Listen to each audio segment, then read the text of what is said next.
మీకు ఒక తమాషా ఉదాహరణ చెప్తాను. కొంత మనం వేరే విషయంలోకి వెళ్తున్నాం గానీ, 'రూట్స్' అని ఒక నవలొచ్చింది.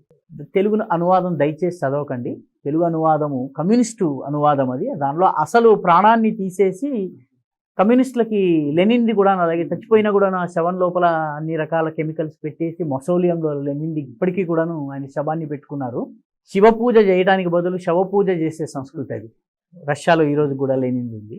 ఇంగ్లీష్‌ది చదివినట్లయితే ఒక నీగ్రో నల్ల జాతీయుడిని బానిసగా తీసుకొచ్చి అమెరికాలో అమ్మేసిన తరువాత 7 తరాలు పాసాన్ అయిన తరువాత కూడాను 7 తరాల వరకు సొంత ఊరు, పూర్వీకుల పేరు, ఆ గ్రామం పేరు, ఆ నది పేరు పాసాన్ చేస్తూ వస్తారు. వాళ్ళ ఏదైతే ఆఫ్రికాలో ఉన్నప్పటి మతం పోయి క్రైస్తవులు అవుతారో, అమెరికన్ జీవన విధానం వస్తుంది, ఇంగ్లీష్ వచ్చేస్తుంది, American life style, American citizens అవుతారు వాళ్ళు. కానీ కిన్యా నుంచి వచ్చినప్పుడు గాంబియానో కిన్యా నుంచో తీసుకొస్తారు. ఆ దేశానికి సంబంధించినటువంటి స్మృతులు 7 జనరేషన్స్ పాస్ ఆన్ చేస్తారు. 7th జనరేషన్లో వచ్చినటువంటి వ్యక్తి అలెక్స్ హెయిలీ రిట్రో వెనక్కి వెళ్ళి వెతుక్కుంటూ తన పూర్వపురుషుల్ని వెతుక్కుంటూ వెళ్తాడు.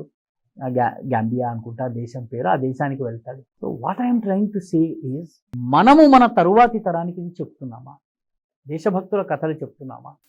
ఈరోజు మీరు ఇందాక నేను చింతలపురి రామరెడ్డి, రేణిగుంట రామరెడ్డి గురించి చెప్పాను మీకు. రేణిగుంట గ్రామంలో స్కూలుకి వెళ్ళేటప్పుడు రామరెడ్డి గురించి పాటలు పాడుకుంటూ స్కూల్కి వెళ్ళేవాడు. 35 years క్రితం. Today no longer. ఈరోజు లేదు.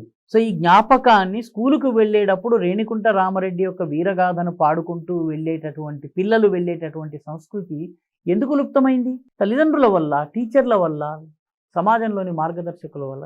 We need to prepare our society that way. So ఇది మనము తయారు చేయాలి. దానికి రాష్ట్రీయ స్వయం సేవక సంఘం వంటి సంస్థలు ఆ జ్ఞాపకాలను, ఆ స్మృతులను సజీవం చేసేటటువంటి ప్రయత్నము గత 100 సంవత్సరాలుగా చేస్తున్నాయి.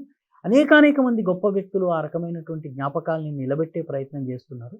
ఇటువంటి వాళ్ళందరూ కూడా తమ శక్తులను సమీకృతం చేసి పనిచేస్తే ఈ దేశంలో మళ్ళీ మనము కోరుకున్నటువంటి మార్పు ఖచ్చితంగా వస్తుంది.